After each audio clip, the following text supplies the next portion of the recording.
here.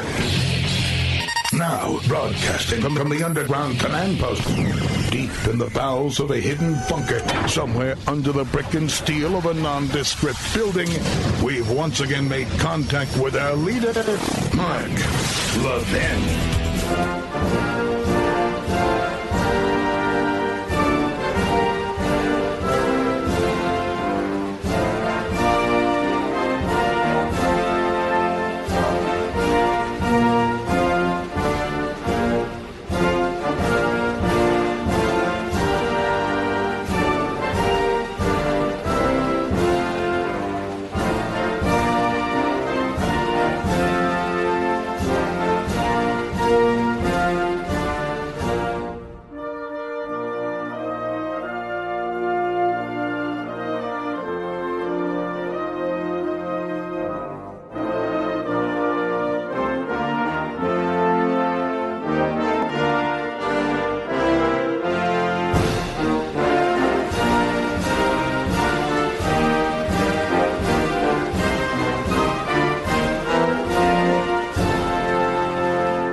America, Mark Levin here. Our number, 877-381-3811.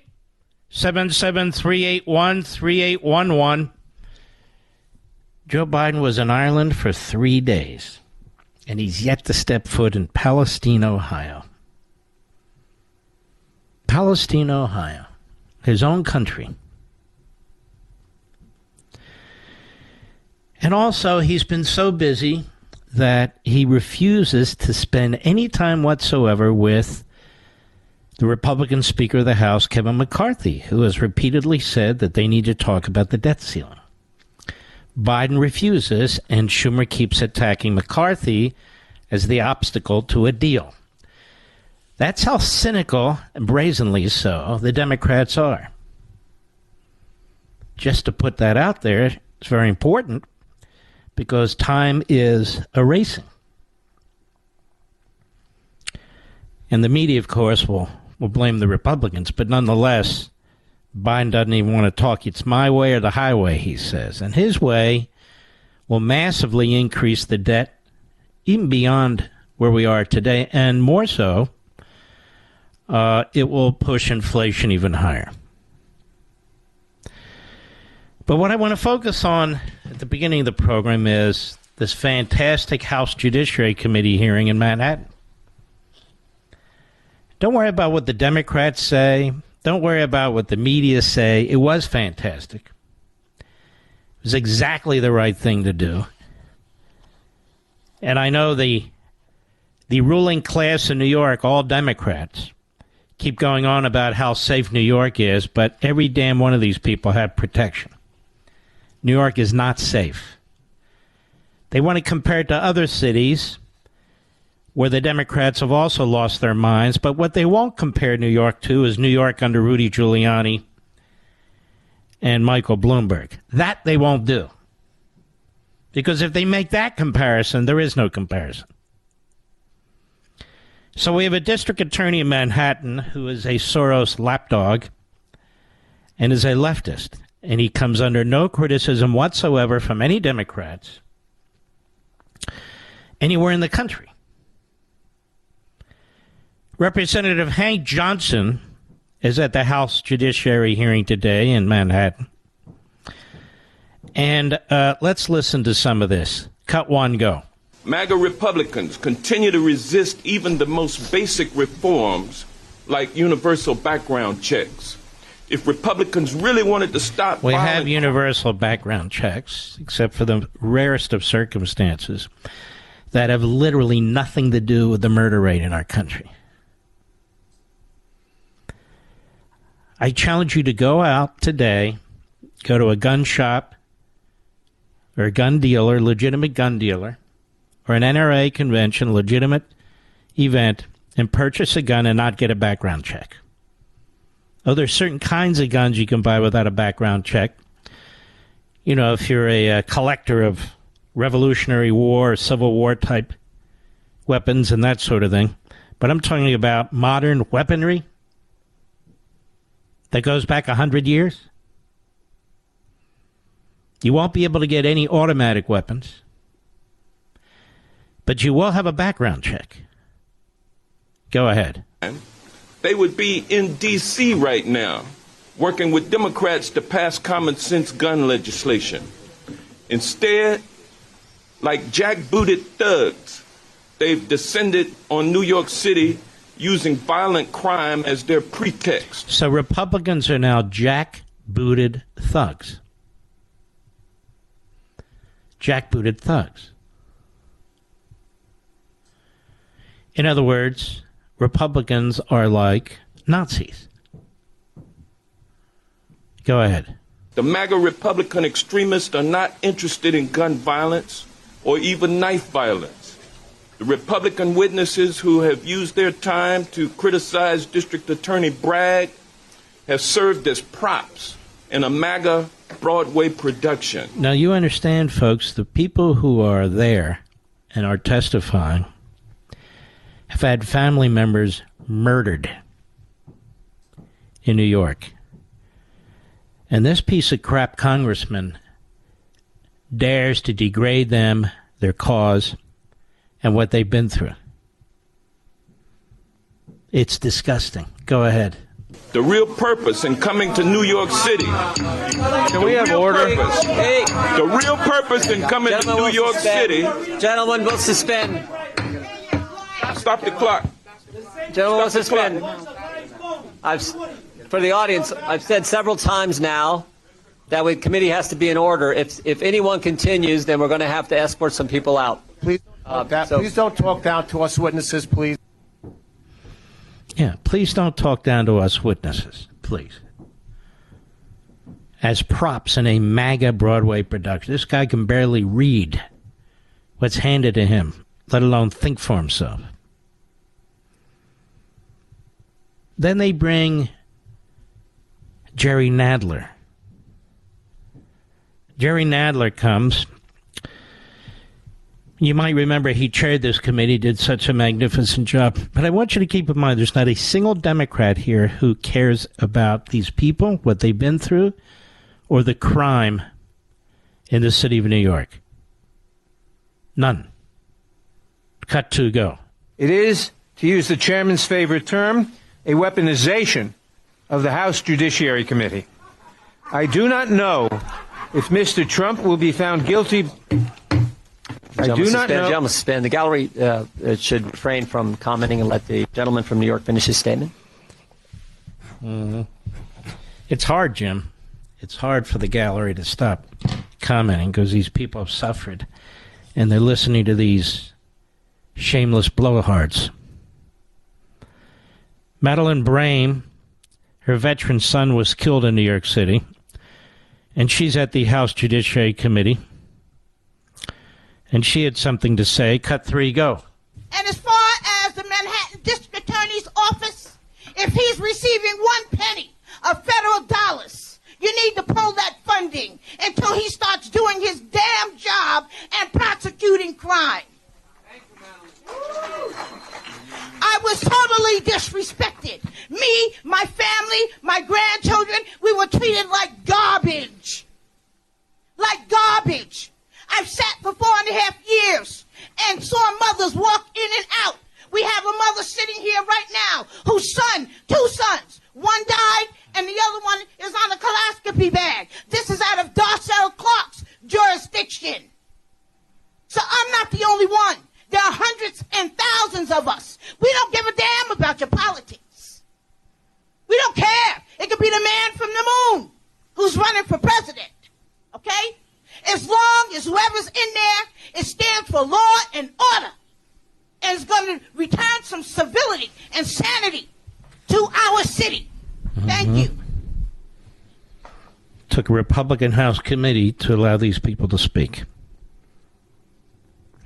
That was Madeleine Brame. Her son, who was a veteran, was murdered in New York City. Dan Goldman has turned out to be one of the most obvious scumbags in the Democrat Party. I think he's newly elected to the House. He was a prosecutor, supposedly, in the Southern District of New York, but he's a complete scumbag, this guy. And he's made it abundantly clear publicly that his role in life is to attack Donald Trump. So here are people, they don't want to hear about Trump, they don't want to hear about anything. They're trying to explain what's going on. They've lost loved ones. And here's this scumbag, Dan Goldman. Did I mention that he's a scumbag? Cut 4, go. Your experiences are devastating. But the problem is that this is a charade to cover up for an abuse of power, that they are going around talking incessantly outside of this hearing about Donald Trump. And the purpose of this hearing is to cover up for what they know to be an inappropriate investigation. Now, I look forward, many of you are in New York City. No, not right now, because I only have 20 seconds, I'm sorry. But I do want to Don't insult my intelligence. You're not. Hang on, the gentleman's time. I'm not insulting Okay, you're trying to insult me like I'm not aware of what's going on here. Thank you. Okay? I'm fully aware of what's going on here. Gentleman will suspend. Okay? Gentleman gets another 15 seconds. Thank you. That's why I walked away from the plantation of the Democratic Party. Committee will be in order. Ms. Brame, what I was about to say is that as a representative of this city, I look forward to working with you. She despises you because you're a scumbag, like I said. It's just disgusting. You're a piece of sleaze. You really are, pal. Didn't we invite this guy on, Mr. Producer? Did you ever follow up with this guy? They ignored you? Tough guy wouldn't come on. What is with all these tough guy Democrats who won't come on the program? It's amazing. So then they have Adam Schiff here. And we know what a sleazeball he is. Cut 5, go. Of course, this is not a coincidence at all. Instead, it is the GOP leadership in Congress doing what it has done best for the last 6 years, and that is to act as the criminal defense counsel for Donald J. Trump. So there you go, Donald Trump. Now keep something in mind. This is in New York. These people, I don't know if they're Republicans, Democrats, Independents, these people have suffered. They have suffered in ways that most of us can't imagine. And the Democrats go there with a playbook, with ready-made speeches written by staffers to attack Trump. It shows you how mentally ill they are as a group. They're just mentally unhinged. And some people have had enough. They just can't take it. Go ahead. Let me tell you this. Capitol Police, gentlemen will suspend. Capitol Police. Capitol Police will remove the gentleman from the audience. Let me tell you this. Let me tell you this. Gentlemen. Let me tell you this. Let me tell you this. People can only take so much. They can only take so much. It's not Washington, D.C., it's New York. Go ahead. Donald J. Trump. Gentlemen will suspend. So we got order.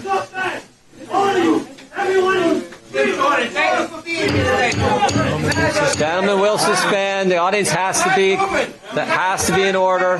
Capitol Police. By the way, notice something here. Notice that Jim George trying to get order.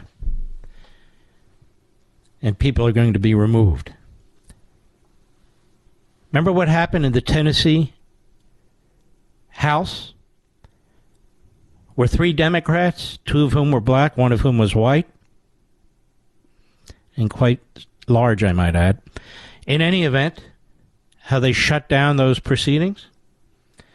And remember when they were expelled, because they have to be expelled, not merely removed, if you're going to put an end to it. And they did pretty much the same thing the next day. Remember all that? And that was racist. You have Democrats here, you have black people here, you have Hispanic people here, you have white people here, you have Indian people, Asian people, or whatever. The Democrats aren't accused of being racist for the things that they're saying, but they should be. And Jim Jordan's not accused of being racist for trying to get order. I'm just making a point. Go ahead. Sir. Anyway, the Capitol Police who came with the committee removed the gentleman. That's right, the gentleman. Who's an American, who's had enough. I want you to hear a little bit more of this when I return, and I want to comment further. I'll be right back. Mark Levin.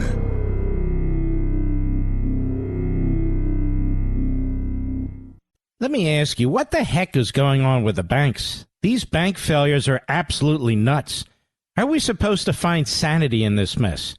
And I was talking with Augusta Precious Metals, and they said tons of people are buying gold to protect their retirement savings right now. I think it's more important than ever to own gold. And guess what? If you have $100,000 plus saved for retirement, Augusta will actually pay you in pure gold to learn how gold IRAs can protect you. Reach out to Augusta Precious Metals today and get started with gold. If you're worried about the bank failures, this is something you can do for yourself. Just call 877-4-GOLD-IRA to learn how to protect your retirement and get your free gold coin. That's Augusta Precious Metals at 877-4-GOLD-IRA. Again, 877-4-GOLD-IRA. Consult your financial professionals before any investment and see risk disclosures at AugustaPreciousMetals.com.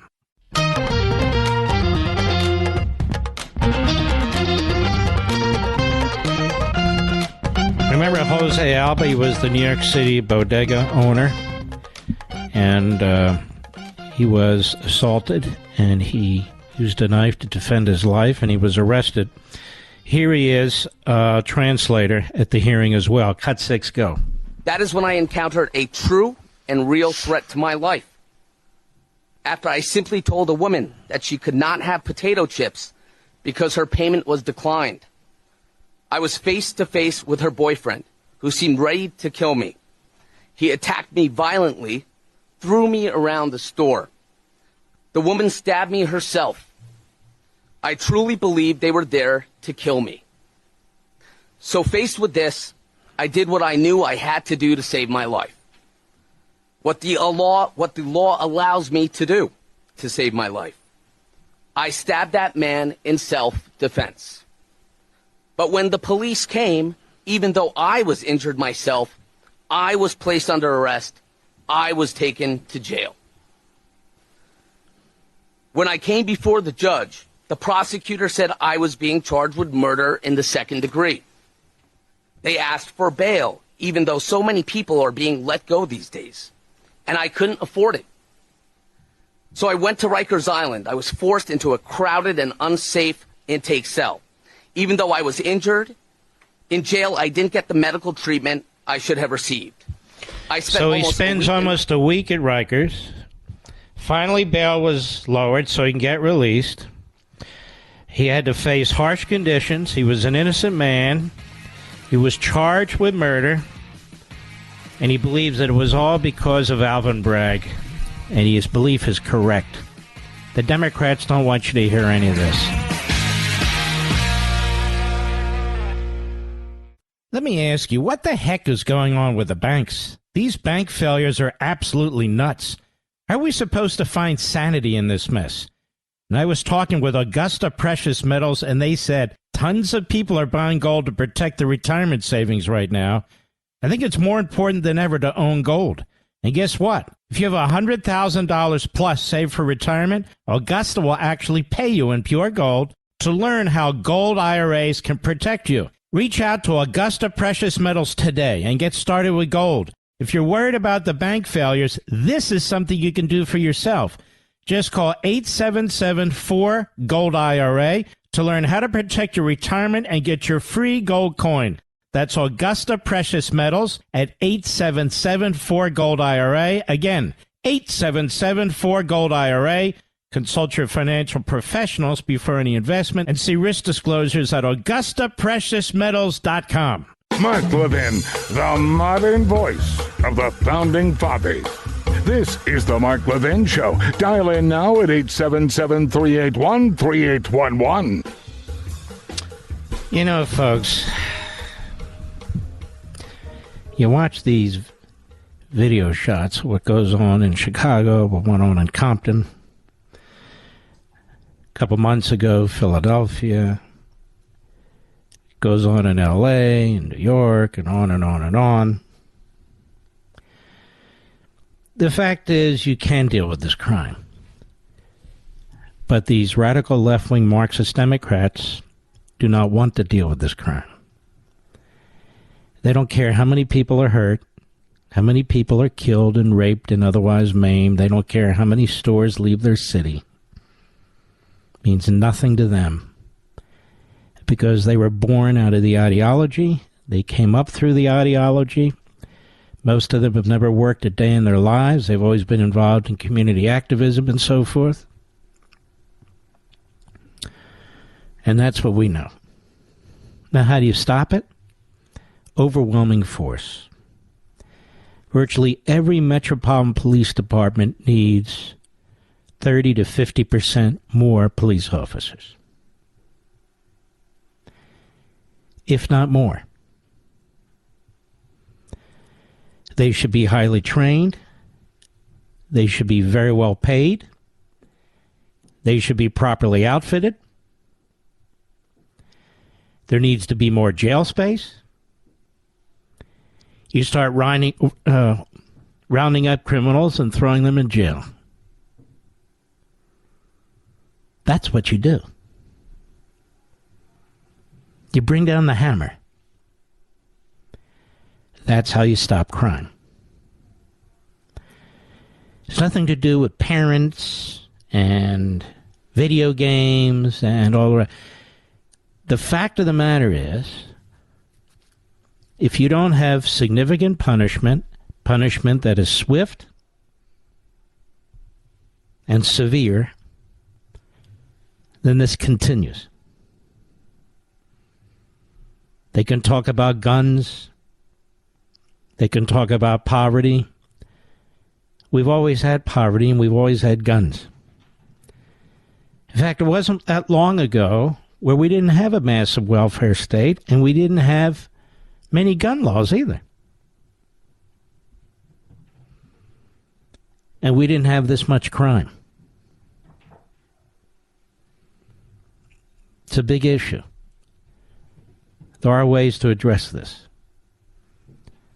Lori Lightfoot, she says these violent rioters, it's wrong to say it's mayhem. It's not mayhem.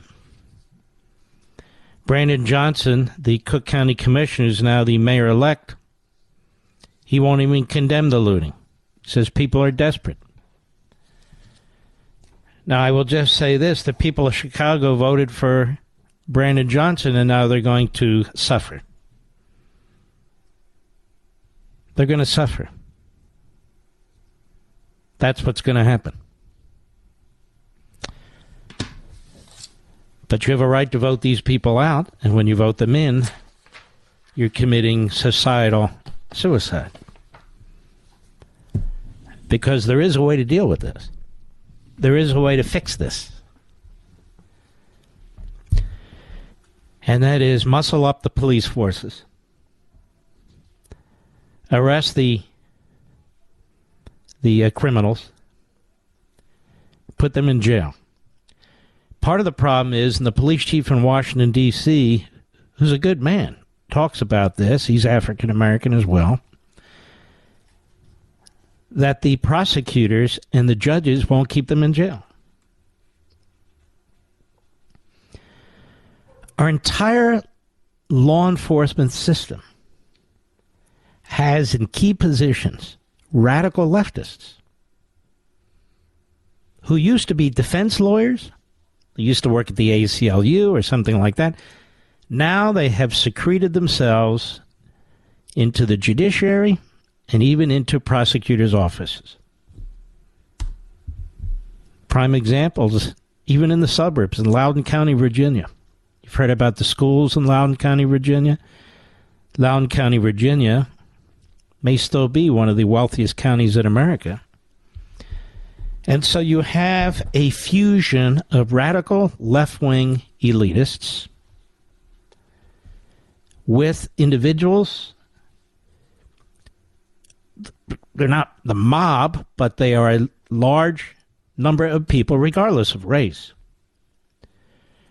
who also believe in big government.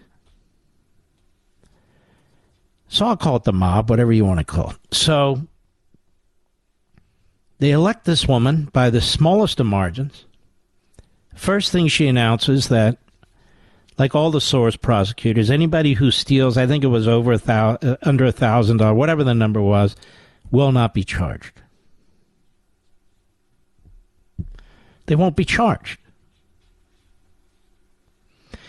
You have people like Joy Reid, reprobates, who are hosts on MSLSD and the Crap News Network.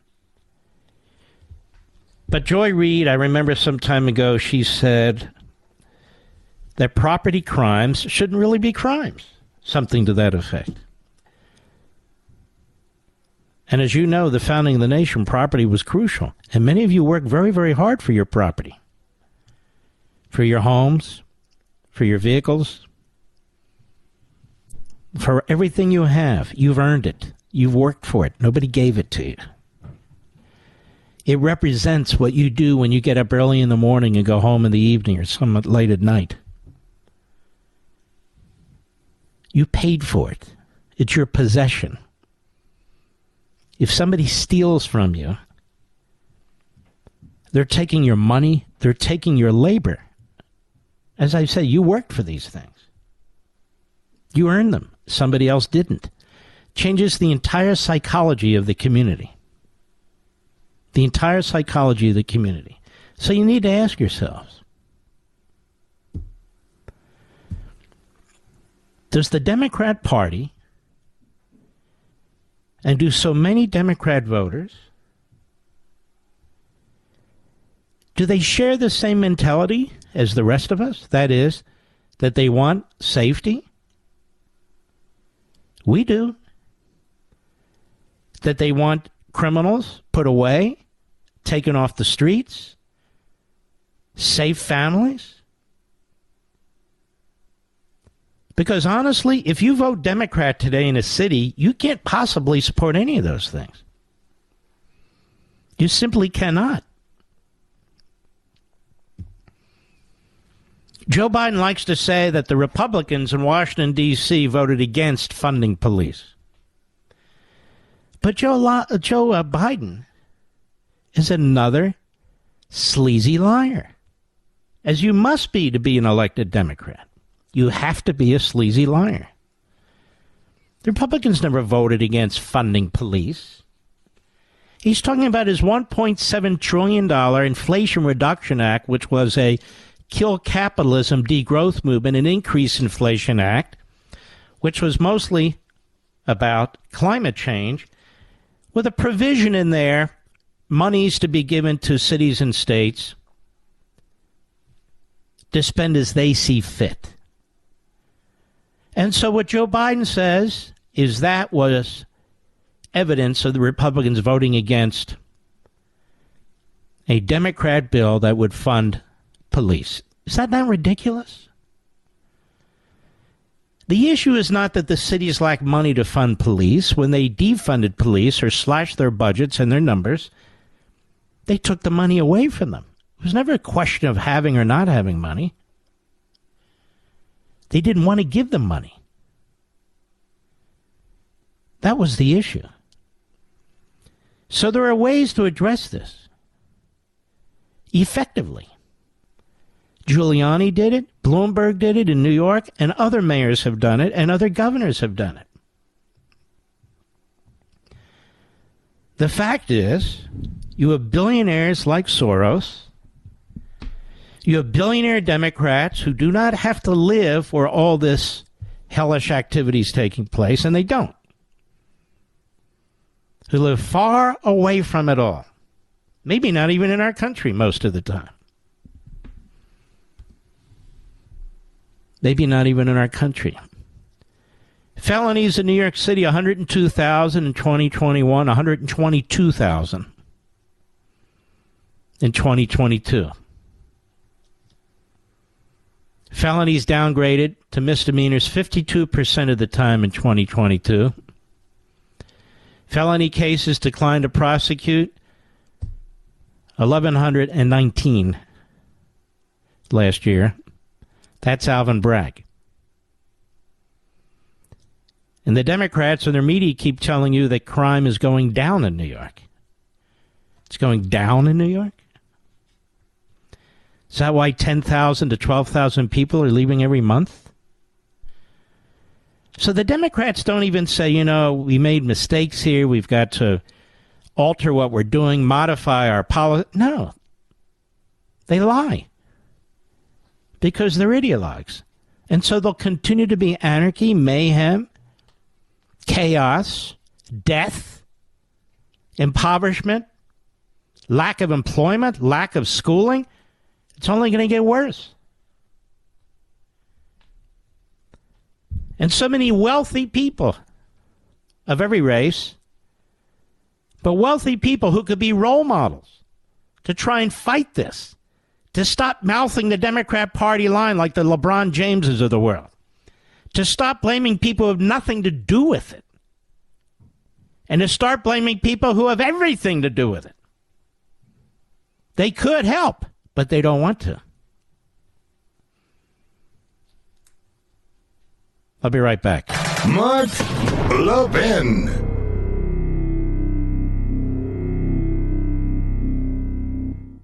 Let me ask you, what the heck is going on with the banks? These bank failures are absolutely nuts.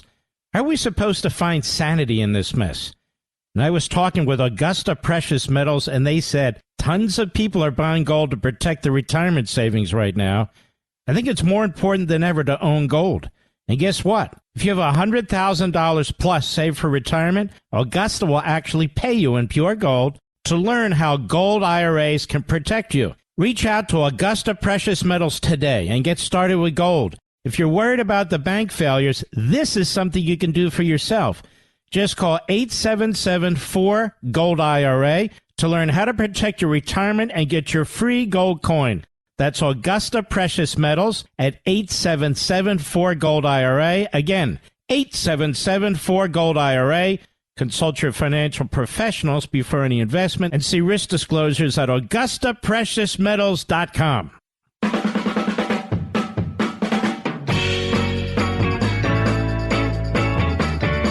You see what's going on in the cities? Where's Joe Biden tonight? Do you know nobody knows where he is? We have crime that is rampant in this country, and Joe Biden doesn't lift a finger. Not a finger. Nothing. Democrat Party cities. That's where this is taking place, almost exclusively. The Democrat Party is responsible for this. They're responsible for this. Mark my words. It's not Republicans. It's not cops. It's Democrats. And they're out in the open now. And really, if you oppose crime and what's happening in our communities, particularly to minorities, and it's about time people speak out who have positions where people can listen. It amazes me the extent to which ESPN, which has a tremendous number of really smart, talented, well-to-do individuals, many of whom are minorities, say nothing about this. In fact, if they say anything about it, they say the wrong thing about it. Because they don't want to lose a following or followers on Twitter or Facebook or wherever they are. That's why. Believe it or not, it actually takes guts to speak out against crime and to point to those who are committing the crimes. And it's really quite remarkable. I mean, what's taking place in these cities is because the Democrat Party has adopted a Marxist ideology in which they don't have a problem if the civil society collapses. They don't care how many people are killed and raped and otherwise abused. They just don't. Their own actions tell you that. They go after the cops. That's the only force that exists in the city to stop it. They won't improve the educational system with school choice. They won't improve the economic system by trying to attract businesses. Why are they there? I'm now convinced these Democrats are there to destroy these cities. Why? Well, if you understand Marxism, you know why. You have to destroy the status quo. And these people are Marxists. Whether by indoctrination, training, coincidence, doesn't really matter how or why even. It's who they are. And they are destroying these communities. That's why hearings like the one that was held today by the House Judiciary Committee is so important. How often do we hear Republicans need to go into, quote unquote, these communities? Okay, they actually had a hearing in these communities. One of them. The Democrats don't hold hearings in these communities about crime. Jerry Nadler didn't do it when he was chairing the Judiciary Committee. We saw the same faces from that Judiciary Committee. All these liberal left-wing Democrats, they showed up. But they only showed up because the Republicans called a hearing. And what did they do? They attacked Donald Trump. And they denied that crime is going through the roof. Because they don't have to deal with it. Most athletes don't have to deal with it. Most broadcasters, on ESPN included, don't have to deal with it. And they know I'm right. They all know I'm right. And Biden doesn't have to deal with anything. You know, they put out word this morning at 9 a.m. Eastern Time. I forget the phrase they use in Washington, D.C. to close down a press day. But they put it out at 9 a.m. that there'd be no news for the news media. 9 a.m. The guy doesn't hold press conferences. He goes to Ireland for 3 days. Why? It was a junket. That's why. There was no need to go to Ireland. I'm not against Ireland. I'd like to go there one day. I hear it's beautiful, but that's beside the point. You got stuff going on all over the world, including communist China preparing for war.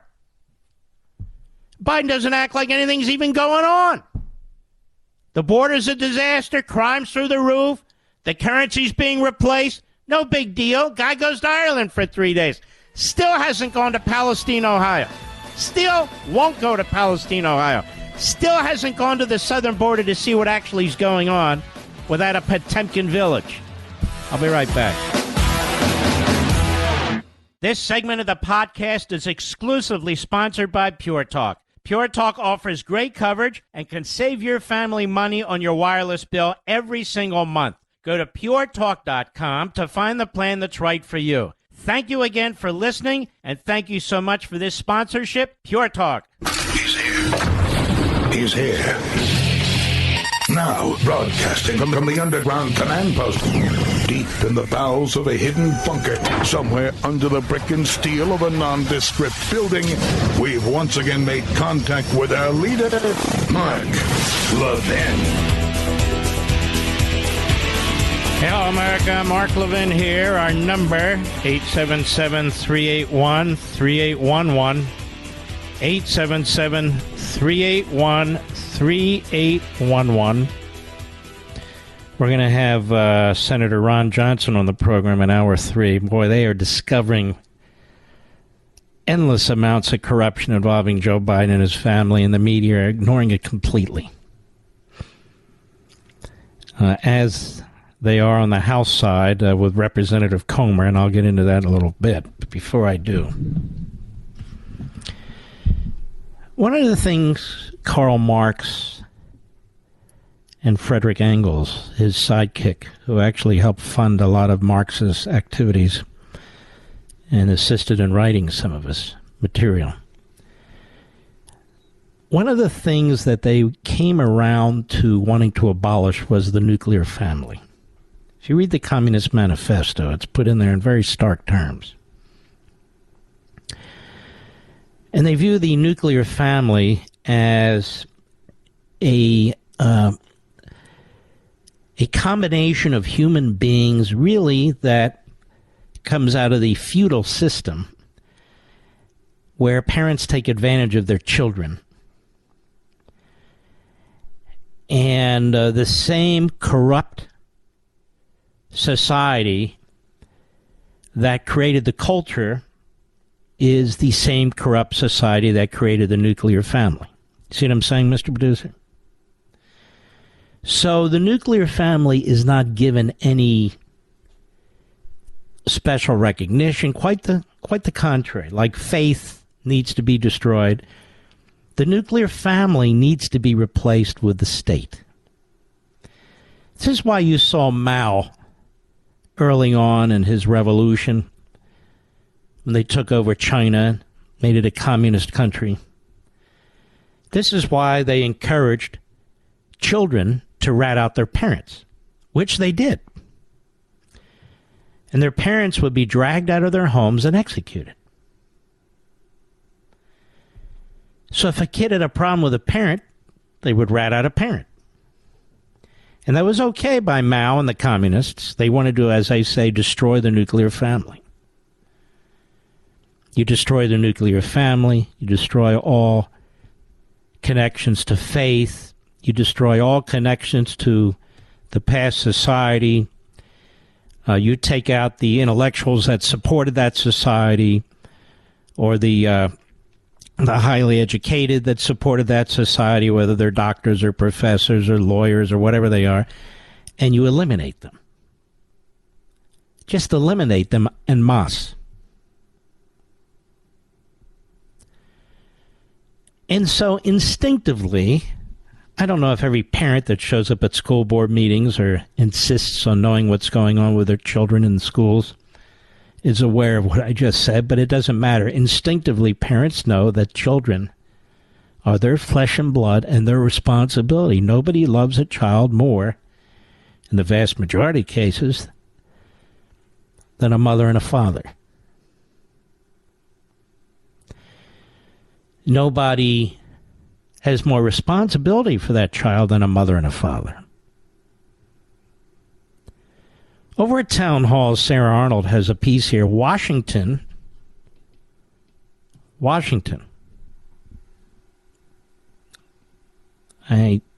meaning Washington State, to allow children to be legally taken from parents if they don't consent to gender transition. Washington State passed a bill allowing children to legally be taken away from their children, that is, from their parents, for not consenting to gender transition procedures on their child. According to Senate Bill 5599, shelters could contact the Department of Children, Youth and Families, instead of parents, for minors seeking reproductive health services or gender-affirming care. The proposal will pave the way for more of a, quote, compelling reason, unquote, to conceal a child who seeks sex change operations or reproductive health services such as abortion. Democratic State Representative Tanya Sen praised the bill's passing, saying she supports children who believe they belong in a different body than they were born. She said, isn't it amazing? She said, I am saying tonight to them that I see you, that I affirm you, that I hear you, that I love you, and with this bill passage, we say that Washington State does too. The Democrat-led state received much backlash for passing the radical bill, calling it an attack on families, of course, and parents by the left. State Senate Republican leader John Braun said the troubling legislation clears the way for kids to game the system by taking away parents' God-given rights. The only thing SB 5599 would do is cause harm by driving a wedge between vulnerable kids and their parents at a time when a teen lacks the perception and judgment to make critical life-altering decisions. Parent may not even know while the child ran away and could involve law enforcement or other groups in a desperate search, all the while going through an unnecessary emotional nightmare, imagining the worst about what might happen. And Braun also argued that children's brains are not fully developed until they're at least 22, which means Democrats are pushing minors to believe they can make a life-altering decision that they may regret one day. And what are we talking about, folks? A young kid having his penis removed or a young girl having one attached.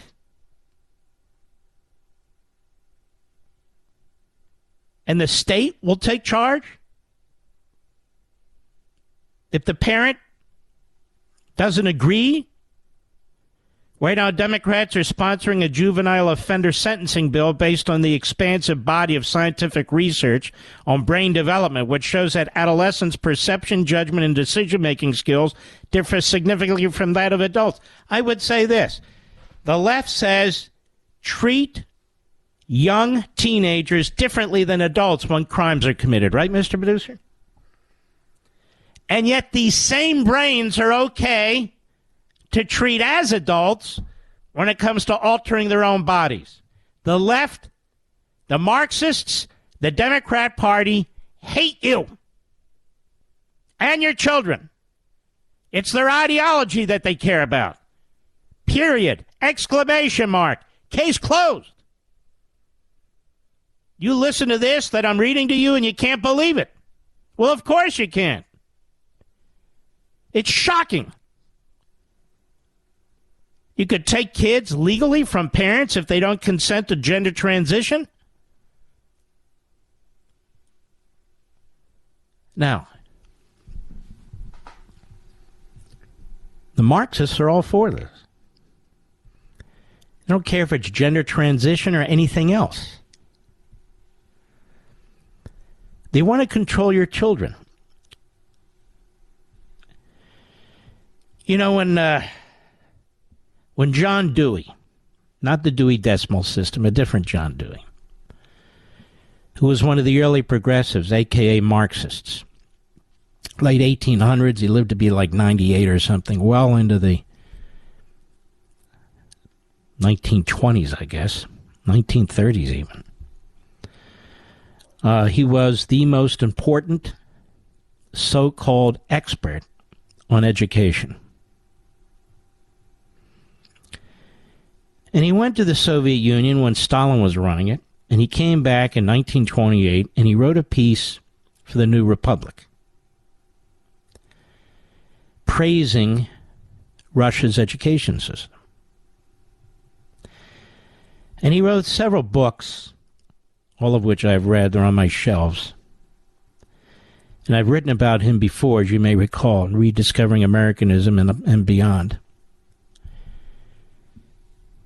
And he praised what was taking place in education in Russia under Stalin because he believed there needed to be a revolution in education where children were being taught not just simply how to do math or science or reading or literature, anything like that. They needed to be taught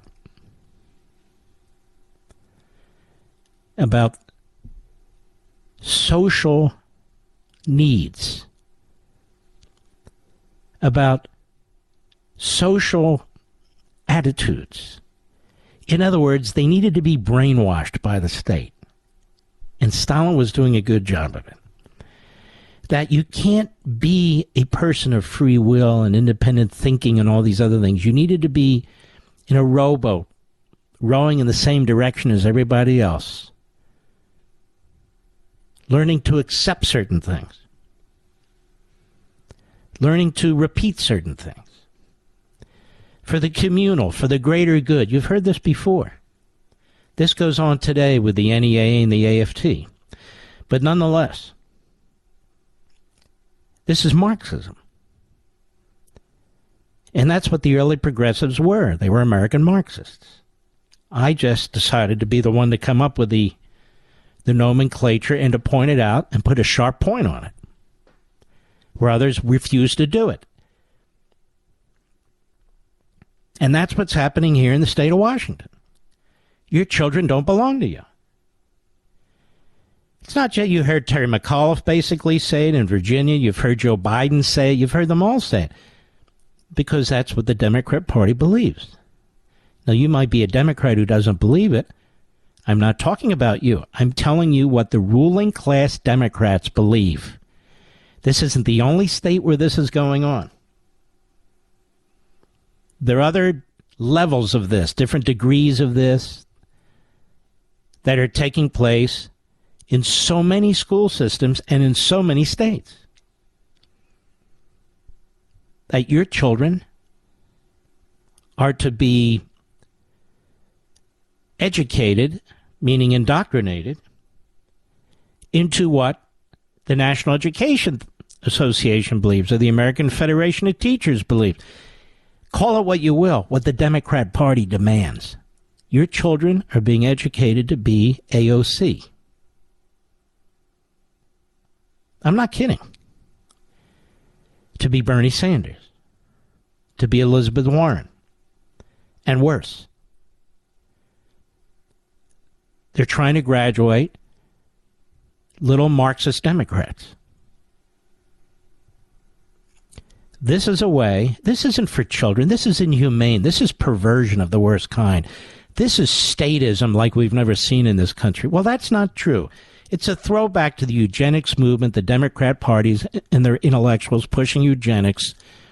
It's a throwback to that, but it's not eugenics. It is, I got to come up with a smart name for this. But it is destructive, and 100 years from now, they'll be writing about how outrageous this was, just like they do about eugenics today. But it's the same party. It's the same ideologues. They're destroying these kids' childhood. Maybe you have a little boy who plays with a doll, plays with a Barbie. He doesn't know a Barbie from a banana. And whatever it is, it is. And all of a sudden, they're categorized, you see, and they get older, and this is reinforced, and then they get an operation. What, you can't wait till you're 22? It's got to be done when you're 12? Or 16? When you're going through puberty? Well, your mind's all, in many cases, screwed up to begin with. Chemicals are flying in every direction. That's the time you're going to make a life-altering choice? Nobody believes that's right.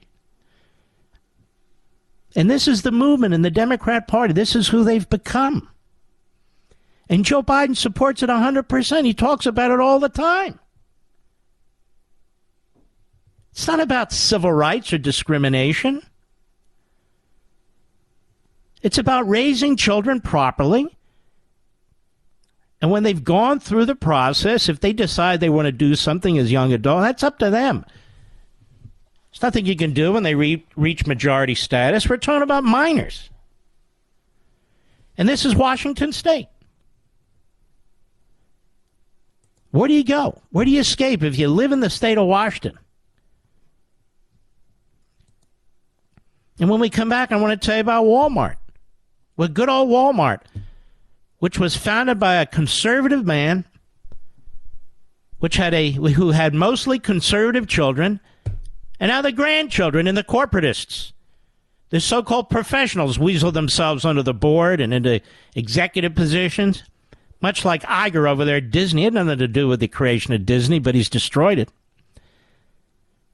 Iger has destroyed Disney's reputation. He has destroyed the company, and the shareholders ought to sue his ass off. But that said, I want to talk about Walmart in Arkansas when we return. I'll be right back. Mark Levin.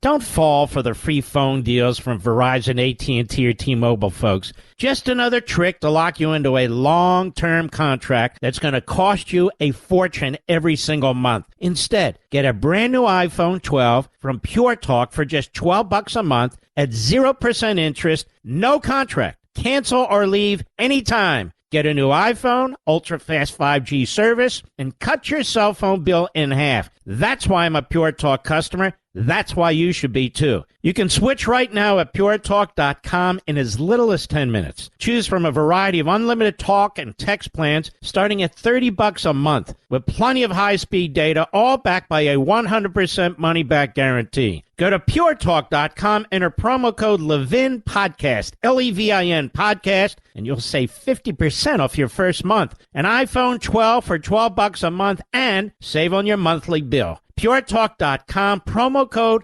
Levin Podcast. Restrictions apply. You can see the site for details. Walmart. Look, I go to Walmart all the time. They have great prices, great selection, no question about it.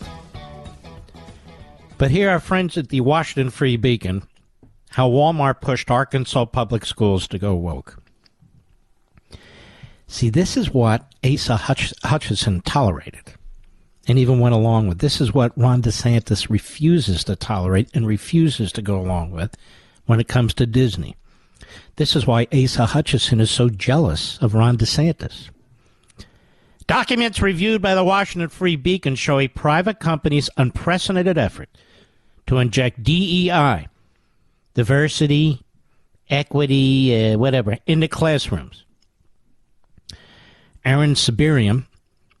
In January 2020, Walmart approached public school administrators in Bentonville, Arkansas, about hosting diversity training sessions for the district. Quote, "We want people to feel welcome, comfortable, safe living here in Northwest Arkansas." Candace Jones, Walmart's head of diversity, emailed district leaders, according to documents obtained by the Washington Free Beacon.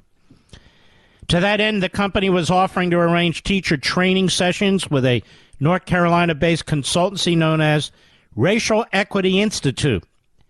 See, these radical leftist Marxists are getting rich off this crap. A group devoted to creating racially equitable organizations and systems. This would be great for teacher development, a great way to connect with the community, Jones said. By August, teachers were learning that perfectionism is white supremacy, and that all our systems, institutions, and outcomes emanate from the racial hierarchy in which the United States was built. Bentonville, the site of Walmart's corporate headquarters, wasn't alone. In nearby Fayetteville, the district's public schools embarked on a 5-year equity plan funded and designed by Walmart-funded groups, including a DEI research institute at the University of Arkansas. School leaders attended training on the, quote, 6 tenets of critical race theory, learned that, quote, systemic inequality equals trauma, were drilled on the harmful effects of microaggressions, and sat through PowerPoints on intersectionality. The district also implemented a, quote, restorative justice program designed to combat the allegedly disproportionate discipline of black students that discouraged teachers from breaking up fights and instructed them to sit on the floor with students to dispel any sense of hierarchy. I'm going to continue with this after the hard break at the bottom of the hour. I just told you what's going on in Washington State. How many of you knew this was going on in Arkansas? I'll be right back. Don't fall for the free phone deals from Verizon, AT&T, or T-Mobile, folks. Just another trick to lock you into a long-term contract that's going to cost you a fortune every single month. Instead, get a brand new iPhone 12 from Pure Talk for just $12 a month at 0% interest, no contract. Cancel or leave anytime. Get a new iPhone, ultra-fast 5G service, and cut your cell phone bill in half. That's why I'm a Pure Talk customer. That's why you should be too. You can switch right now at puretalk.com in as little as 10 minutes. Choose from a variety of unlimited talk and text plans starting at $30 a month with plenty of high-speed data, all backed by a 100% money-back guarantee. Go to puretalk.com, enter promo code Levin Podcast, Levin Podcast, and you'll save 50% off your first month. An iPhone 12 for $12 a month and save on your monthly bill. puretalk.com, promo code Levin podcast. Restrictions apply. You can see the site for details. Mark Levin, America's passionately cerebral voice. Talk with that voice now. 877-381-3811. All this occurred in Arkansas under a rhino governor who wants to now be president, Asa Hutchinson, who spends more time going on rhino TV shows, as well as CNN and these other networks, than anywhere else. All right, we told you about Washington State, where a child really doesn't belong to a parent. Now we're going to tell you more about Arkansas, where little kids are being brainwashed. They're being brainwashed to be members of Louis Farrakhan's church, or mosque, I guess. So the Free Beacon looked at all this. They said this report is based on thousands of pages of documents obtained through public records requests submitted by families in Bentonville and Fayetteville, and this is something we encouraged in the last chapter of American Marxism and explained how to do it and where to go to get the information on how to do it. It reveals how the world's largest retailer, Walmart, is transforming schools in its hometown through grants, nonprofits, corporate outreach, laundering its ideology as a kind of noble oblige. Noble oblige. The transformation highlights the tension between democracy and DEI, which is one Walmart and Walton-funded diversity program called TRUE put it in a presentation to Fayetteville Public Schools. Quote, sometimes must be imposed from the top down. Remember who said that? Lenin. These initiatives might seem out of place in Northwest Arkansas, which voted overwhelmingly for former President Donald Trump, but Walmart, long a boogeyman for liberals concerned about the power of big business, has become just as progressive as the rest of the corporatists in America, earning a perfect score on the Human Rights Campaign's Corporate Equity Index in 2022. The company is owned and controlled by the descendants of Sam Walton, who opened the first Walmart store in 1962. Once staunch Republicans with close ties to the national GOP, the Waltons have shifted left with each passing generation, and with the 2016 election, they began giving nearly as much to Democratic campaigns as to Republicans. This has accompanied a shift in philanthropic priorities. Since 2018, the Waltons, who make grants directly through the Walton Family Foundation and indirectly through the Walton Foundation, have spent millions on progressive initiatives across Arkansas, including drag shows for children and pro bono DEI consulting. Theaters, art centers, health and housing nonprofits, business associations, and the Benton County government, just some of the organizations that have conducted diversity training on the Waltons' dime. This is a company that's worth hundreds of billions of dollars. While those trainings are par for the course of big corporations and a grant magnet for big foundations, few companies have funded DEI programs outside their walls, and even fewer have funded them in public schools.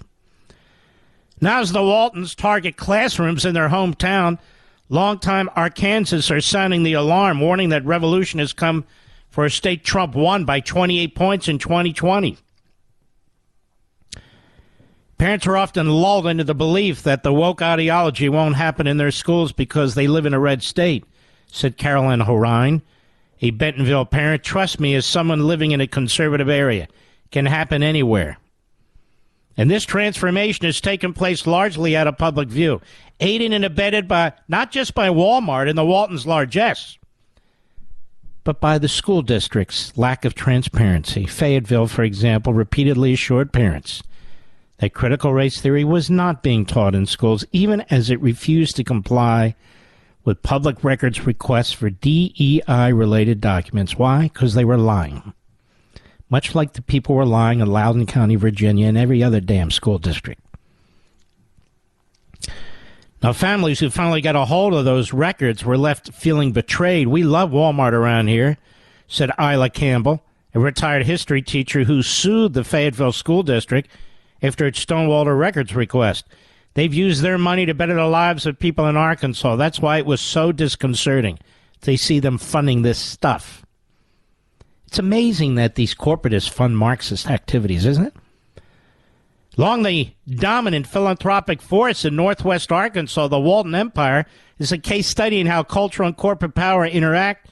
Local groups carry favor with the Waltons, said Jay Green, a fellow at the Heritage Foundation, used to teach at the University of Arkansas, because they rely on the family for grants. School districts tend to be very aware of the Waltons' priorities, Green said, and are inclined to implement them even if not directly required to do so. That meant Walmart was pushing an open door when it offered to connect Bentonville school administrations with the Racial Equity Institute, the same consulting group that conducts the company's own diversity training sessions. The district superintendent, Debbie Jones, and its director of Secretary of Education, Jennifer Morrow, accepted the offer in July 2020, according to emails reviewed by the Free Beacon, scheduling a mandatory training for all teachers that August. Jesus. It's not clear whether Walmart paid for the training or merely facilitated it. What is clear is that Walmart approved its contents. One workbook from the training was emblazoned with Walmart's logo and included a welcome message from the company's diversity office, which billed the workshop as a powerful and thought-provoking program facilitated by experts from the Racial Equity Institute. The session was a grab bag of DEI shibboleths. It listed perfectionism as a sense of urgency and worship of the written word as examples of white supremacy culture.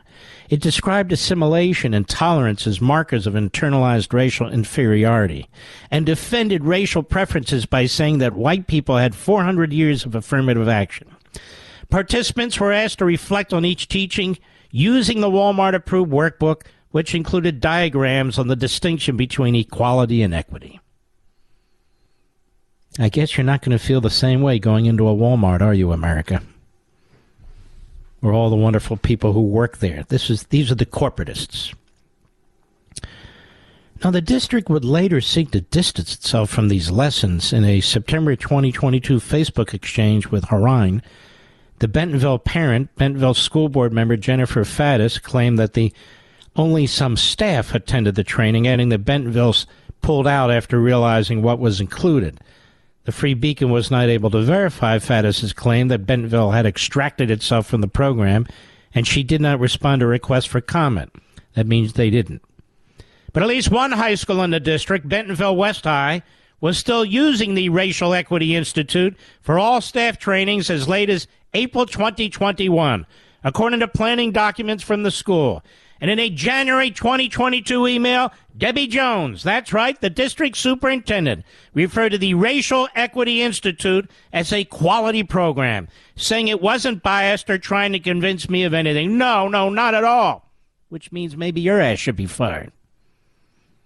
Debbie Jones, Morrow, the director of secondary education, and Candace Jones, Walmart's head of diversity, did not respond to requests for comment. Walmart's influence was even stronger with you folks in Fayetteville, where the district outsourced much of its DEI work to a Byzantine network of Walmart and Walmart family-backed groups. In 2019, the Fayetteville Public School District was chosen to participate in a $2.5 million DEI training initiative.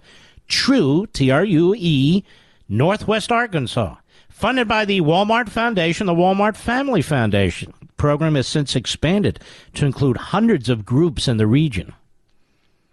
TRUE connected district leaders with Converge. Look at the web of connections here. A, quote, social justice consulting firm for one-on-one coaching, according to a May 2019 email.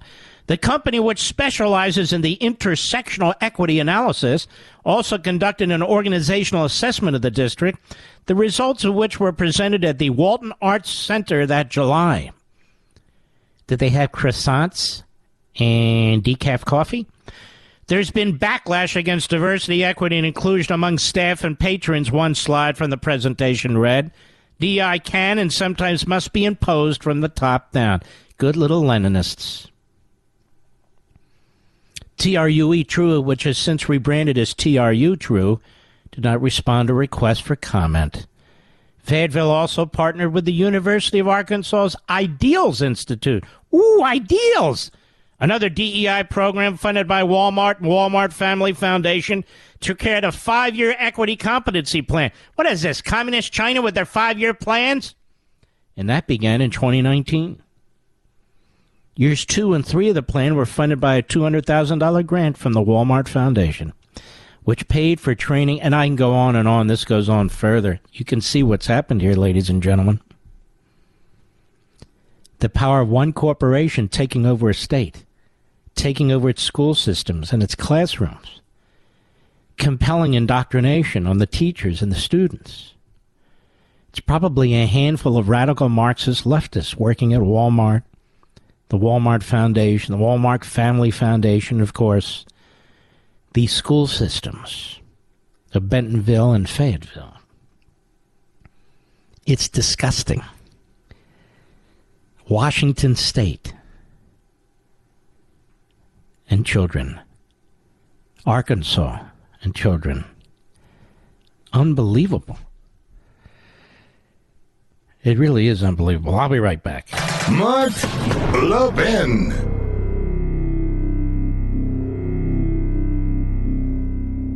Don't fall for the free phone deals from Verizon, AT&T, or T-Mobile, folks. Just another trick to lock you into a long-term contract that's going to cost you a fortune every single month. Instead, get a brand new iPhone 12 from Pure Talk for just $12 a month at 0% interest, no contract. Cancel or leave anytime. Get a new iPhone, ultra-fast 5G service, and cut your cell phone bill in half. That's why I'm a Pure Talk customer. That's why you should be, too. You can switch right now at puretalk.com in as little as 10 minutes. Choose from a variety of unlimited talk and text plans starting at $30 a month with plenty of high-speed data, all backed by a 100% money-back guarantee. Go to puretalk.com, enter promo code Levin Podcast, Levin Podcast, and you'll save 50% off your first month. An iPhone 12 for $12 a month and save on your monthly bill. puretalk.com, promo code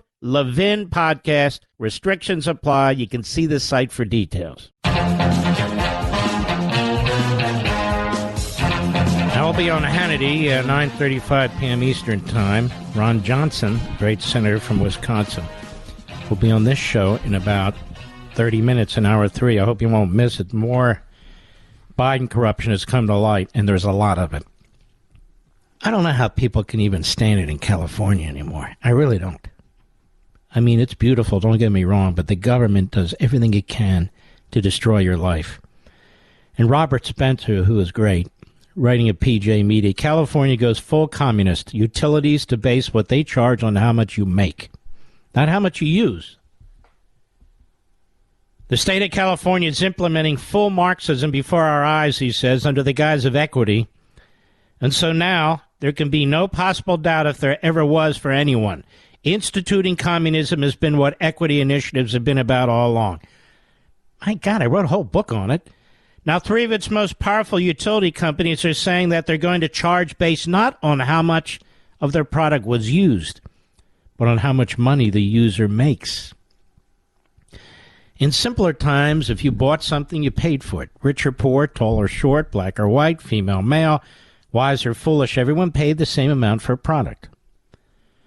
But in our more enlightened era, we know how unjust that really is. It deprives the poor of access to vital goods and services, and that injustice must be redressed, of course. That's what communism is all about. That's what communism is all about, at least in theory, leveling our economic differences between people by confiscating earnings from the rich and awarding them to those who have less. This is the fundamental reason why Marxism, despite its extraordinary, bloody, historic record, still appeals to so many people, rich and poor and in between. It appears to redress the injustices in life and provide everyone with a decent living. That is profound. That is very, very important, what he says there. The problem with it arises from the fact that capitalism is inescapable. It's an iron law.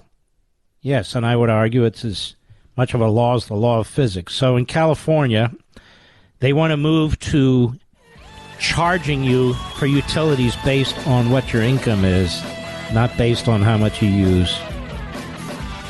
What a Democrat hellhole. Just unbelievable. I'll be right back.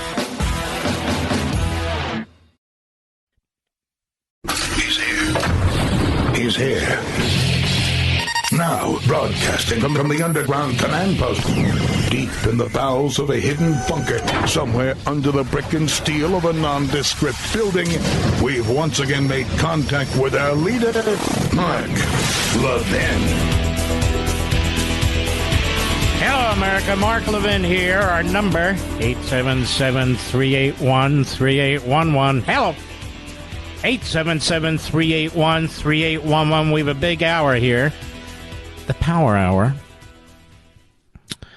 And we will have Senator Johnson on in about 15 minutes. Very important. Here from the Daily Mail. 6 more Biden family members benefited from Hunter's shady deals, Republicans say now.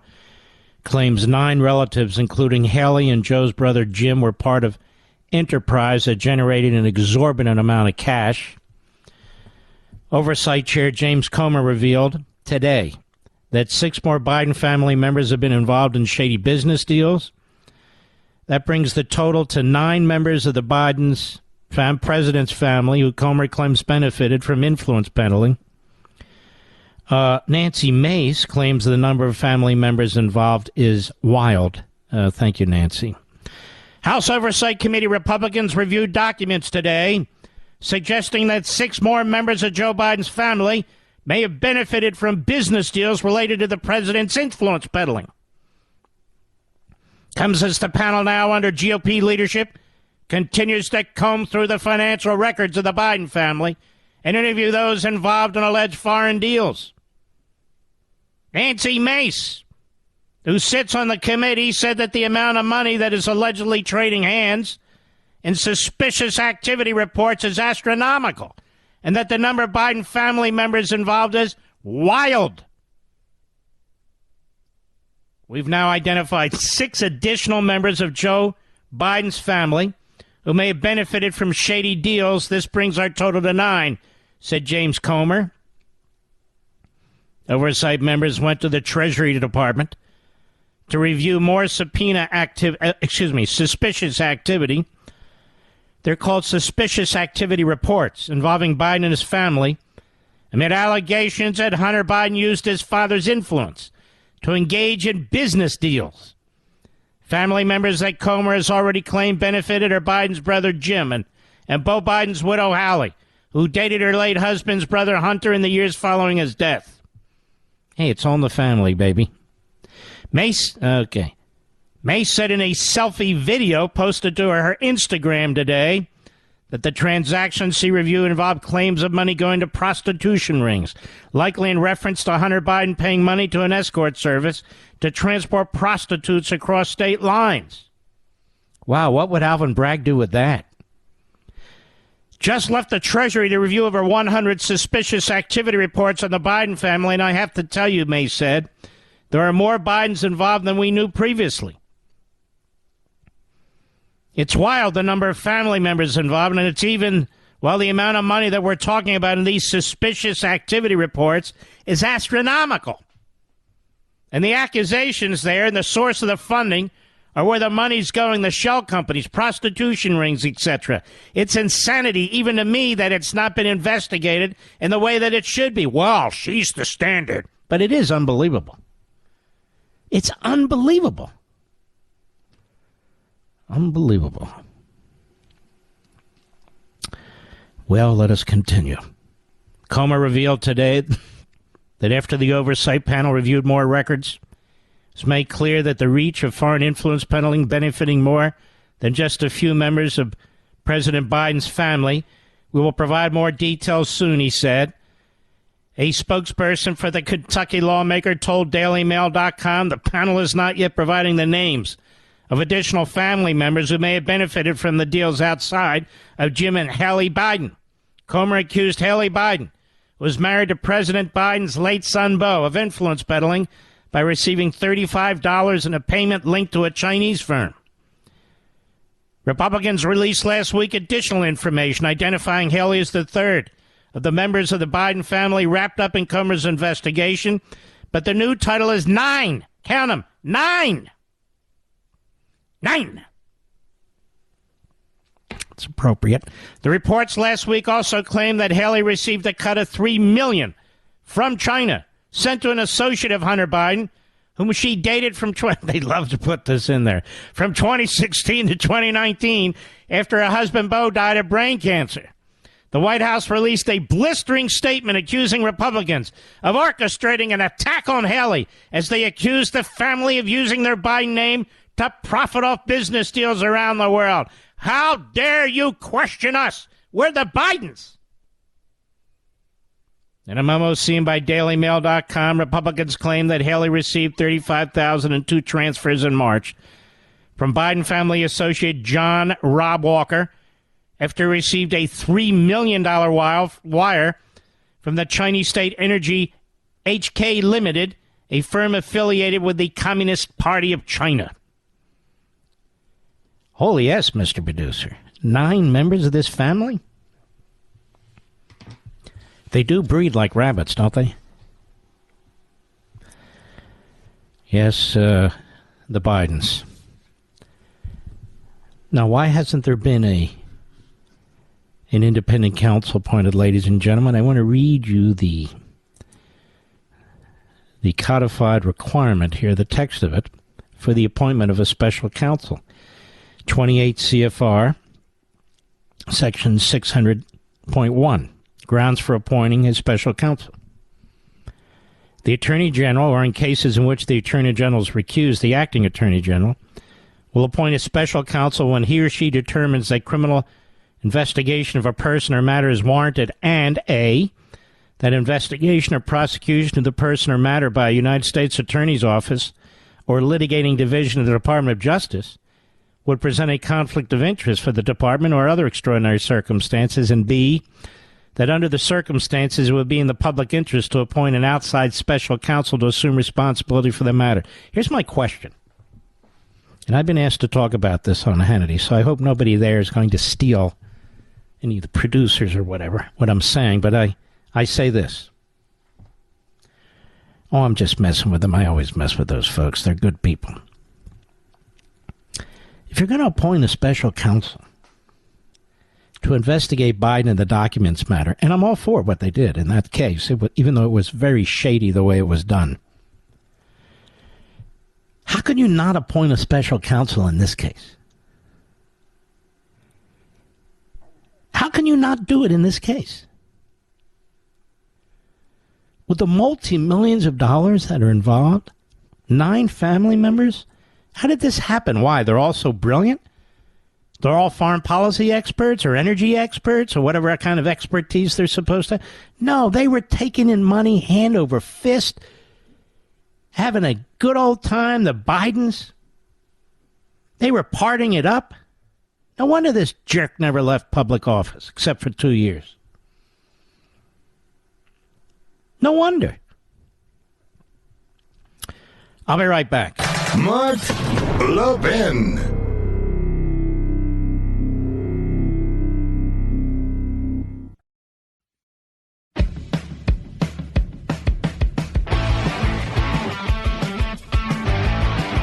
It's always a pleasure to have our friend, great patriot, Senator Ron Johnson on the program. Senator, how are you, sir? I'm doing great, Mark. Hope you are, too. I'm doing great. Country's going to hell, but I'm fine, Senator. So you have found even more information, haven't you? I see James Comer here. They go over Treasury. They look at these suspicious wires and so forth. They go, holy mackerel, now there's 9 more family members involved. What do you see here? Well, first of all, just to update everybody, Senator Grassley and I, we really ramped up our investigation tail end of 2019 and into 2020. And it's important for everybody to realize that Hunter Biden knew we were investigating him because we were inviting him to interview with us if he was innocent, to come and explain things. But we were able to look at those Treasury reports through the end of 2019. But then 2020 was COVID. We didn't get any more records. Then, of course, we unfortunately lost the Senate and our chairmanship, so we didn't have the capability of at least threatening compulsion, threatening subpoenas. So what James Comer's looking at now are more suspicious activity reports.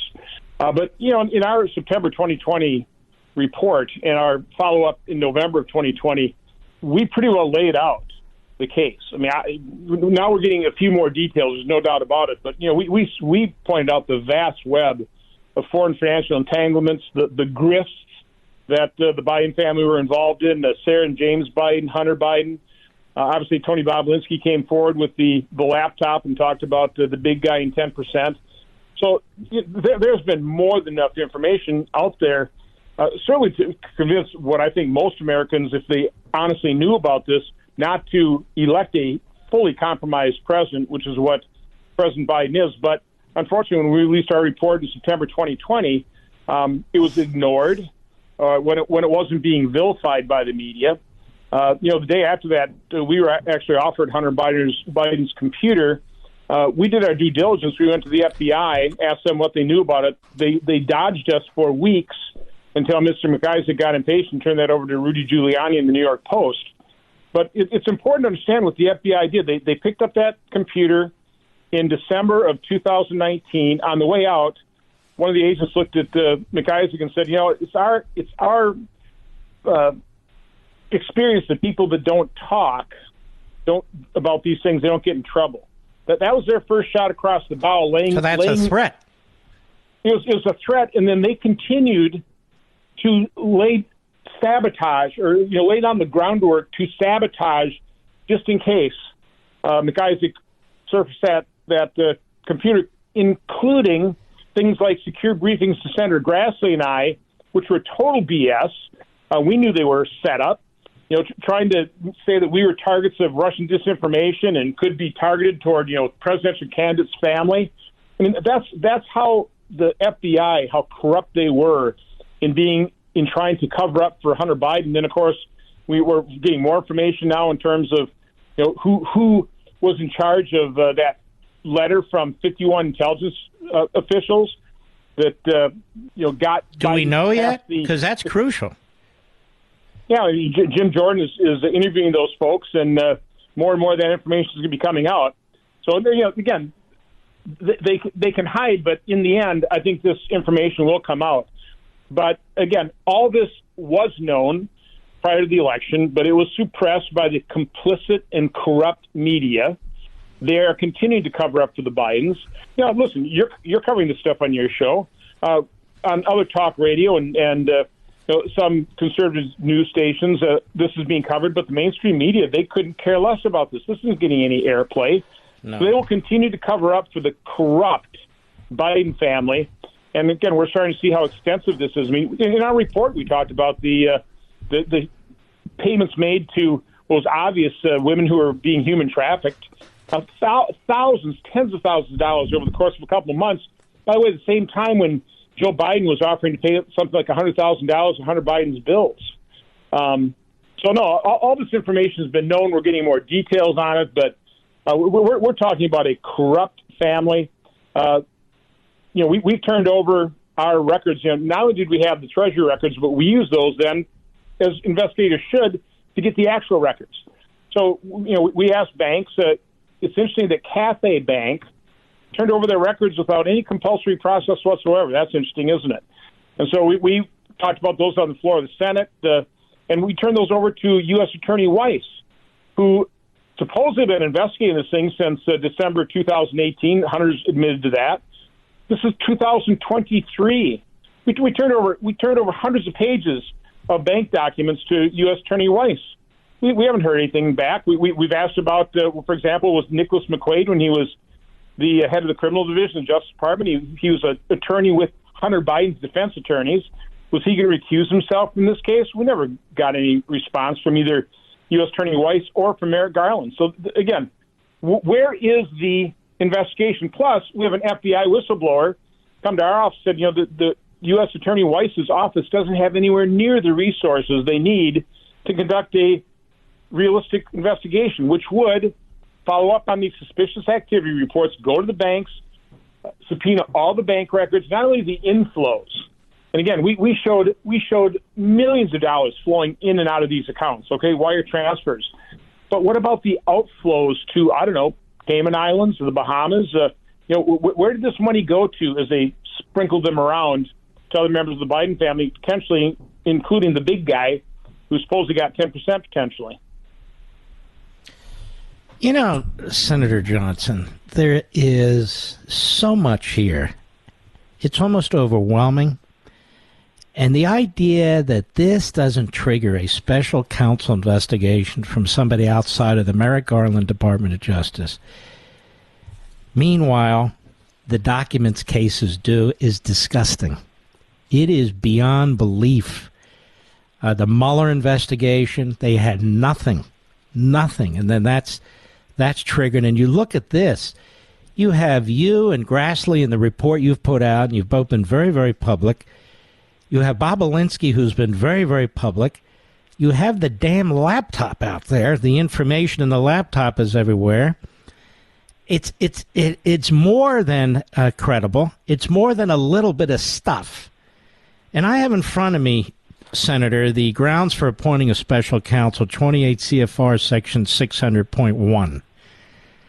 And it's all on Merrick Garland's shoulders. The Attorney General, in cases in which the Attorney General is recused, the acting Attorney General will appoint a special counsel when he or she determines that criminal investigation of a person or matter is warranted, and A, the investigation or prosecution of that person or matter by a U.S. Attorney's Office or litigating division of the Department of Justice would present a conflict of interest for the department, and B, that under the circumstances, it would be in the public interest to appoint a special outside counsel to assume responsibility for the matter. So how do you do it on the documents case and not this, which is loaded with money and intrigue?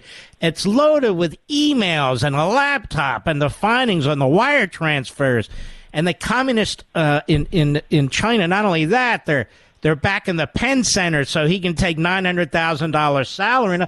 Wouldn't any average attorney general say, I better appoint somebody to look into this? Well, they would, particularly if you had a media that was unbiased and held both sides equally accountable. But that's not what we have a corrupt and complicit mainstream media. And we don't have equal application of justice. You're fully aware of that, Mark. You're right. I mean, our nation is in serious trouble. This is not what a nation looks like that is governed by the rule of law. Not at all. This is the road down toward tyranny, toward totalitarianism. I try and remind people that, Venezuelans voted themselves into poverty in just a couple decades. When you vote for socialists, when you vote for radical leftists, you end up impoverishing your nation and turning your nation into a nation of tyranny and totalitarianism. And that's the path that the Biden administration has put us on. This is a lawless administration, as was the Obama administration. But they're not held accountable by the mainstream media. We need a free press, but we need one that's largely unbiased and holds both sides equally accountable, but that's not what we have. And so they can just brazenly do this, pick favorites, not equally apply justice, and they get away with it. And so they'll keep doing it. 100% right. Senator, I want to thank you. Please keep up your great work. You're a great patriot, and you've become a very good friend of the program as well. Senator Ron Johnson of Wisconsin, take care of yourself. Take care. Thanks for what you do. We'll be right back. Thank you, sir. Mark Levin, the thunder on the right. Call in now, 877-381-3811. It's amazing, this Biden crime family, what they've gotten away with.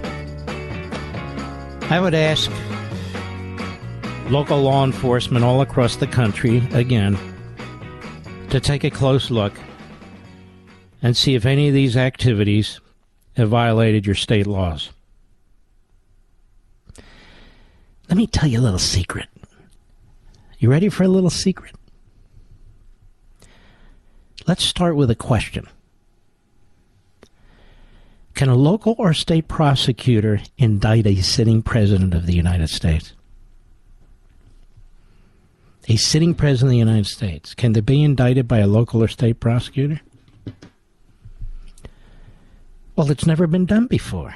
And we live in a world of never been done before until the Democrats do it. We've never had a former president, who's also the leader of the Republican PAC, indicted before by a local prosecutor. Everybody seems to think that's constitutional. Okay, fine. Can you indict a sitting president? Well, most smart people who understand these issues say no. That's been the position of the Office of Legal Counsel for half a century or more, and with multiple presidents in office of both parties. And I think that's right, even though it's never been tested. But the question that I don't think has ever even been asked is whether a local prosecutor can indict a sitting president. Now, let me explain why it's a little different than a federal prosecutor. Some of you who listen to this program regularly will already know it's not a separation of powers issue. We're not talking about one branch of the federal government taking out another branch of the federal government. You know, the argument, and I think it's very sensible, is that if you indict a sitting president, if a U.S. attorney does, or Main Justice, then they basically have crippled the executive branch, because the president is the executive. It's a unitary system. Everything flows from him, or her, or it, or was, or they. But you get the point. But can a local prosecutor indict a sitting president?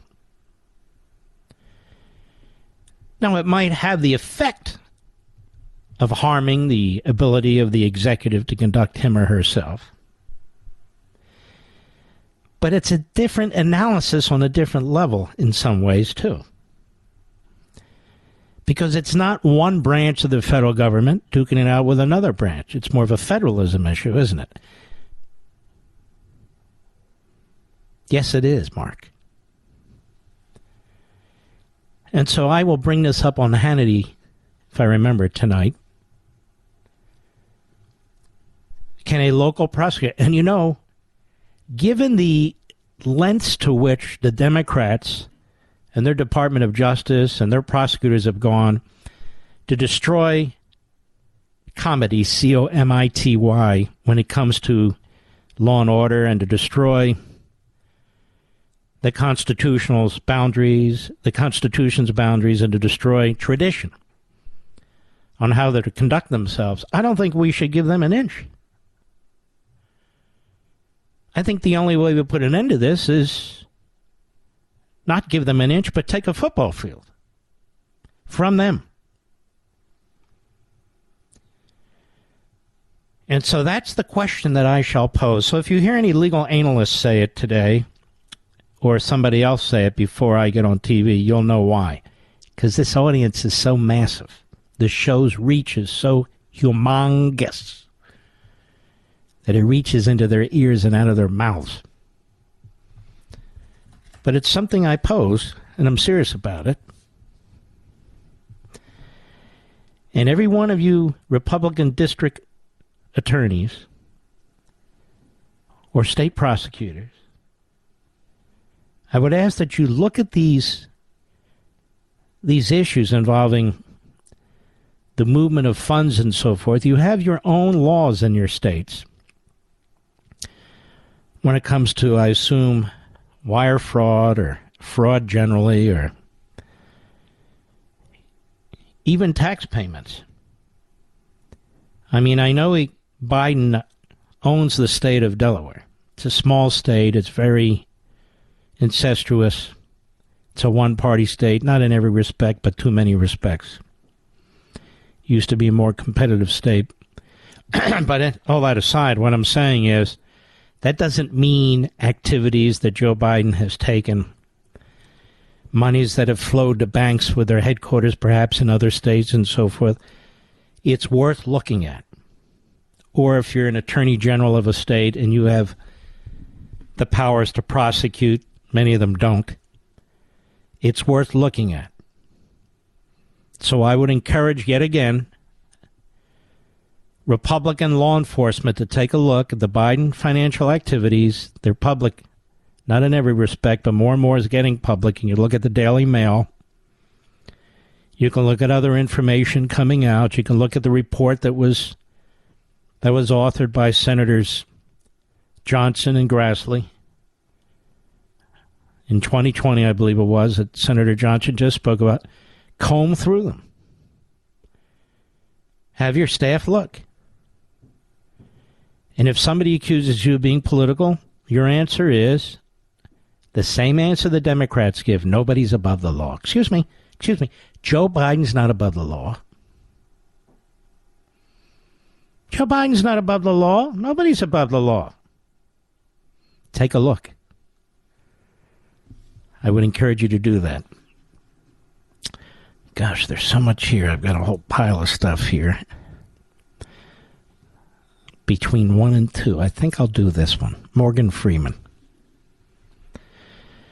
This is in Yahoo Entertainment. In a rare new interview with a British newspaper, the Sunday Times, Oscar winner Morgan Freeman, I've always kind of liked this guy, explained why he objects to the term African American and why it's an insult to limit the teaching of black history to just 1 month. In the interview, Freeman, 85, was asked about his past comments in a 2005 interview with CBS's Mike Wallace about how not talking about race might help end racism. Quote, 2 things I can say publicly that I do not like. Black History Month, he just said, is an insult. You're going to relegate my history to a month? Freeman responded. It's a great point. Quote, also, African American is an insult, he added. I don't subscribe to that title. Black people have had different titles all the way back to the N-word. And I do not know how these things get such a grip. But everyone uses African American. What does it really mean? He continued, most black people in this part of the world are mongrels. You understand, he means interracial. And you say Africa as if it's a country when it's a continent, like Europe, comparing it to people of European heritage being referred to by specific countries such as Irish Americans and Italian Americans. When interviewer Jonathan Dean mentioned fellow actor Denzel Washington and his statement, quote, I'm very proud to be black, but black is not all I am. Denzel Washington echoes those sentiments. Yes, exactly. I'm in total agreement, Freeman shared. You can't define me that way. He also noted that he's so very envious of Denzel's career because he's doing what I wanted to do. Basically, he's praising him. Freeman, who currently stars blah, blah, blah. He said the change is that all people are involved now. He's talking about TV, commercials, media, the rest. Everyone, LGBTQ, Asians, black, white, interracial marriages, interracial relationships, all represented. You see them all on the screen now, and that is a huge jump. I mean, this guy speaks the truth. Which is why he doesn't do a lot of interviews, because they jump on you. But good for him. And he's right. It's interesting because many black people in this country, their heritage might be from the Caribbean or Europe or God knows where.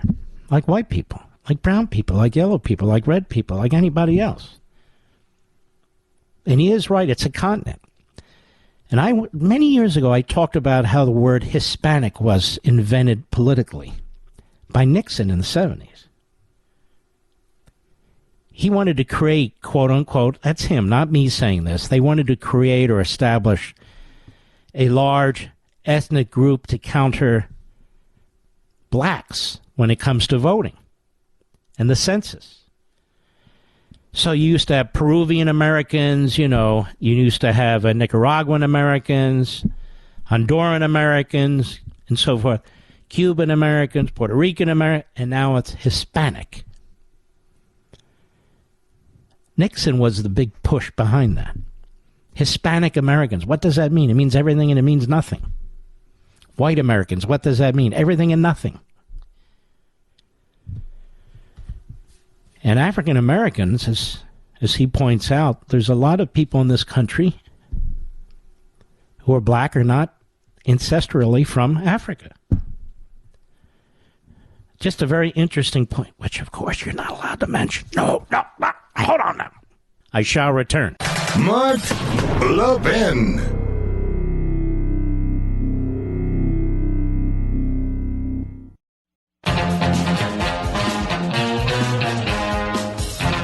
I will be on Hannity at 9:35 p.m. I hope you will join me.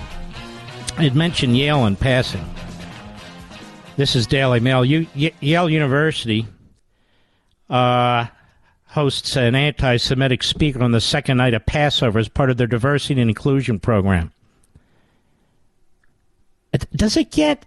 How much sicker is it going to get around here? Who blames Jews for their near extermination by Nazis and says white people are gangsters. Horia Boutada, whatever. Houria space Bouteldja. Express hatred toward Jews, Israel, and white people. Was invited to speak and endorsed by Yale's flagship, ready? Diversity, Equity, and Inclusion program known as Belonging at Yale. Her 2017 book, Whites, Jews, and Us, calls for the dismantling of Israel and expresses outright anti-Semitism. I wonder if she's part of the Jeffries family. Also blames Jews for their near extermination. Of course, whites. Got a whole issue with whites. Oh, Yale has her speak there. Can you imagine?